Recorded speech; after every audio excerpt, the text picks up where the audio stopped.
Danny's drive home was taking ages. It was like the journey was never going to end. What a dumb mistake. Over 3 hours on some insanely dark country road. Coming off the motorway was the last thing he'd have wanted to do at that time of night. He'd already had one unexpected thing happen to him tonight, as if that hadn't been bloody enough. The headlights of his Audi A6 pierced through the black wall of darkness, the shadows flickering against the treetops, and at times seemingly reaching out to the car. It was really starting to unnerve him, but there was something else. Something he'd been trying to put off for the past hour. It was uncontrollable, overwhelming. He was bursting, and all he could see in front of him was complete darkness. He was trying to put it out of his mind. His day wasn't all that bad. How could he complain? He finally got the chance to meet Caroline. She'd been teasing him for months. He knew she couldn't resist his charm for much longer. He had a way with words and always knew how to get his way. She took a bit longer though. There was something about her which made her more appealing than any other girl he'd met. She was so level-headed, but at the same time a little naive. You could only go so far with her before she became guarded, which knocked you back a few steps. But ultimately, she would have no choice in the end. His charm was just too irresistible. He smiled a little. The memory of his victorious evening served as a much-welcomed momentary distraction, but it started to rain and the windows began to mist up. The urge to go was becoming unbearable, but he was still in the middle of nowhere. He quickly became frustrated again. He wriggled about in his seat, wrestling with his thoughts. He was getting dangerously close to the point of no return and could no longer avoid the inevitable. He was going to have to pull up somewhere and relieve himself. He spotted an obscure verge at the side of the road and yanked the steering wheel to the left, braking hard. He bolted out of his seat and rushed to a nearby row of trees. It felt so good he couldn't help but let out a large sigh of relief. After a few seconds, he realized just how dark and isolated his surroundings were. He felt exposed and vulnerable. With his car behind him, all he could see in front was a thick blanket of darkness. It felt as if it was slowly drifting towards him. He strained his neck to look around so he could be comforted by the reassuring headlights of his car, but he felt somewhat enveloped by the density of the stark night. In the darkness, he could hear the wind dancing between the trees and hedges, and the sound of twigs hitting the ground sounded like someone was creeping up on him. He found this completely unnerving and tried to refocus his hearing on the comforting hum of his idling 2-liter engine. But then something happened that made him wet himself in the process. Through the sound of the wind and the rain, he heard the unmistakable sound of a car door closing. Thinking his car was about to be stolen, he bolted towards it, shouting and waving his arms wildly. When he got there, he could see that there was no one in the driver's seat. He doubled over in sheer relief whilst trying to catch his breath. As he straightened up, his eye caught a slight movement. He struggled to focus, and when he did, he was horrified to see what appeared to be a figure sitting in the passenger seat. He was frozen with fear, and he stood there with his heart pounding against his chest. He was paralyzed, barely able to breathe, transfixed by the dark figure. He began to hyperventilate, and a cold sweat trickled down his brow. He wondered if this was really happening. He had to do something, so he mustered up the courage and made his move. He straightened his back and marched towards the near side door, shouting in a loud and aggressive voice, "Get the hell out of my car!" No response. "I said get out of my car!" Still nothing. He reached in his pocket for his phone and quickly realized that he had left it in the car. The rain started getting heavier. He had to make a move, so he grabbed the handle and tried to yank the door open, only to find it was locked. He shouted out again, looking around hopelessly for help. When he looked back, he found the car was empty. He prayed that his mind was playing games with him. The car seats and interior was black, and that combined with the darkness of the night, well, one couldn't be blamed for making such a simple mistake. Feeling relieved again, but still understandably on edge, he made his way round to the driver's side and opened the door. He noticed that the car's interior light didn't come on, so he reached in and pressed the switch. Nothing happened. As he lowered his hand, he felt a cold chill come over him. He turned his head and his heart felt like it had just imploded. There, as real as he was a figure sitting in his car. He screamed, recoiling in terror, tripping over his feet and falling backwards on the ground. He sat there in sheer trepidation, looking at what was without doubt the scariest thing he had ever seen in his life. He tried convincing himself that what he was seeing was some kind of illusion, a trick of the light. But it was there.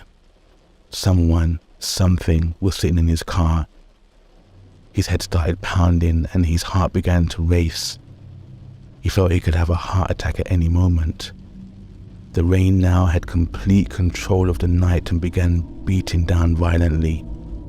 Danny couldn't quite make out the physical details of his uninvited guest, but he was sure that it was rocking gently, and then in a wispy, genderless voice it spoke. Drive. He didn't know how to respond, so he just sat there in silence. It spoke again, this time more assertively. Drive. He sat there trembling helplessly, at a complete loss. He finally found his voice. What the hell do you want? The figure spoke again, but the voice changed. This time, it was that of a soothing female voice. Can you drive, please? The sound resonated on the inside of his stomach, and he suddenly felt inexplicably compelled to get into the car. In a trance-like state, he slowly picked himself up off the wet floor and got into the car.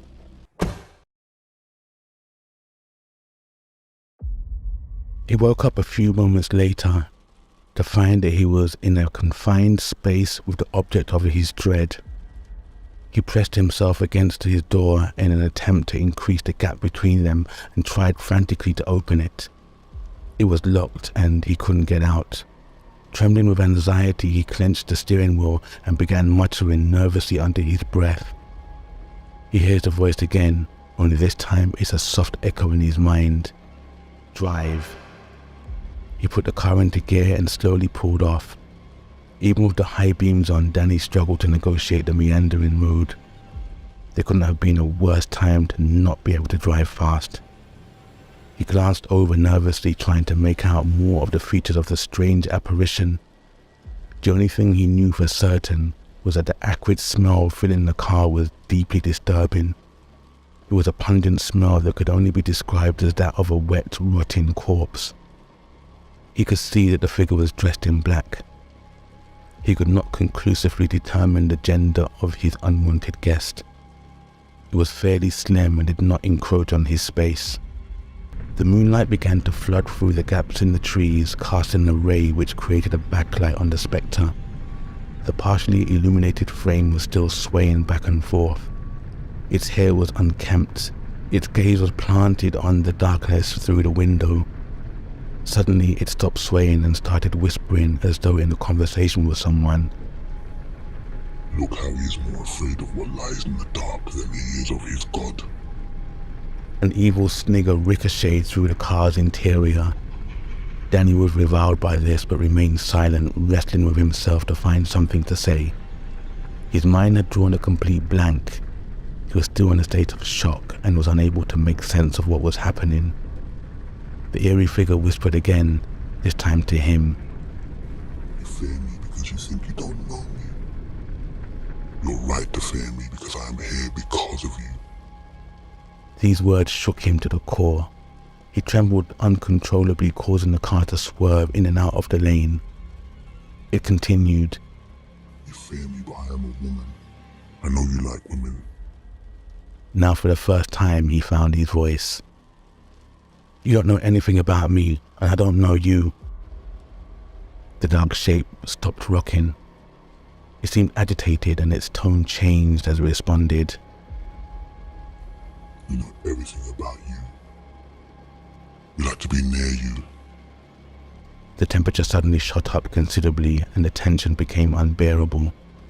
The figure started to jerk violently back and forth. You know what I am. Danny broke down and started to sob. He was unable to control his body and began shaking. His sweaty palms could barely grip the smooth leather steering wheel. It felt like his last night on Earth had come. "God help me, you're a ghost," he cried. The figure burst into a frenzy of ear-piercing laughter which sent needle-like pain in his inner ear. I'm no ghost. I'm something else, and I'm here for you. Danny froze in fear on hearing this. His mouth felt like it was filled with sand. He stayed silent at the wheel, barely able to keep the car on course. The spectre continued. You do your deeds in private, thinking that no one sees you. We are there watching, encouraging, enjoying. It laughed again under its breath in an evil, wispy tone. Danny was unable to look at it, and his gaze remained fixed on the road ahead. Tears started streaming down his face, cleansing his blurry eyes, and his attention was drawn to something he hadn't seen for what seemed a lifetime. The light from an oncoming car in the distance. He quickly began to formulate a plan in his mind. He planned to use his car to block the road when the approaching car got close enough and to get help from the driver. He waited until the car was close enough and pulled his car to a halt in the center of the road. He could sense the spectre's agitation. Drive, It commanded in a garbled, demonic voice. Danny ignored it and began praying in earnest. Throughout the entire journey, the passenger had never stopped looking out of the window. It began rocking violently again, causing the car to spring on its chassis. The light from the oncoming car slowly climbed up the bonnet of the Audi. Danny looked around at his tormentor in terror as it began to let off an ear-piercing wail. The oncoming car flashed its headlights, filling his car with light. What he saw caused him to scream out in horror. The creature was not looking out the window at all, nor had it ever been. It was facing him the entire time. Its face was covered in long, matted hair, and a black, fleshy mass protruded from where the nose should have been. Whenever it spoke, it sounded like its mouth was at the back of the head. A putrid, hazy mist emanated from its body. Two fiery red eyes slowly protruded from the mangled hair on his face. He started shaking violently. Without any warning, it lunged towards him, and with no chance of moving out of the way, he closed his eyes in hopeless anticipation. He screamed out as he felt a bolt of electricity entering his body. He cried out in pain and scrambled out of the car, running towards the oncoming car, waving his hands and screaming. The car slowed down but didn't stop. As it slowly drove past, Danny hammered on the bonnet with his hands. "Help me, for God's sake," he screamed. The driver, a man approximately in his late 30s, slowly looked up, his complexion pale and completely drained of blood. He looked at Danny and mouthed the words, "Help me." Danny stopped in his tracks, confused, and then he saw it. In the back of the car sat a dark figure rocking slowly. The car drove past Danny, around his car, and into the night. He fell onto his knees, with his head buried in his hands. By this point, all of his manly pride had vanished, and he sat there crying like a young child as he waited for his tormentor to come and finish him off. But nothing happened. He looked at his car as it sat there with its engine gently idling away. He slowly got up, still disheartened, and walked back to the car. The rain had stopped, and the road was eerily silent. When he got to the car, he found it empty. At this point, he had lost all hope, and his sorrow turned to anger. "Well, come on then, let's get this over with." His voice echoed through the trees, but nothing happened. His breathing became heavy as his heart pounded against his chest. He looked around one last time and then bolted in the car, locking the door. The front wheels span wildly before the car vanished into the darkness. With newfound hope and a desire to live, Danny sped through the dark, wet road with laser-sharp focus. He slapped the steering wheel triumphantly. From the rearview mirror, he could see a shadow gliding towards the car. He roared out and put his foot down. The shadow caught up and enveloped the car. The car was filled with laughter. Danny looked over his shoulder but was unable to see anything. He looked in the rearview mirror but could only see himself. The laughter roared out again. It felt like it was coming from inside his mind. He looked in the mirror again at his own reflection, and to his complete horror, a pair of eyelids shut within his own. He cried out in complete fear as the steering wheel started to pull to the left and then to the right. The car sped up even more to an insane breakneck speed. He started screaming, and then, much in a manner that you'd expect from a schizophrenic, his eyes widened and he laughed out. The laugh turned into another scream, and this continued a few more times. The car hurtled towards a junction, and he finally managed to regain control, but it was too late. The car crashed through a fence and over the top of a ravine. It ended up in a fiery, crumpled heap at the bottom. The passenger door wide open.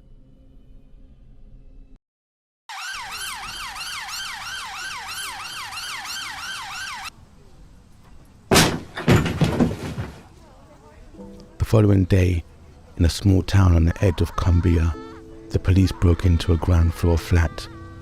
Inside they found the body of a young woman, Caroline Peter, that had been beaten and strangled to death.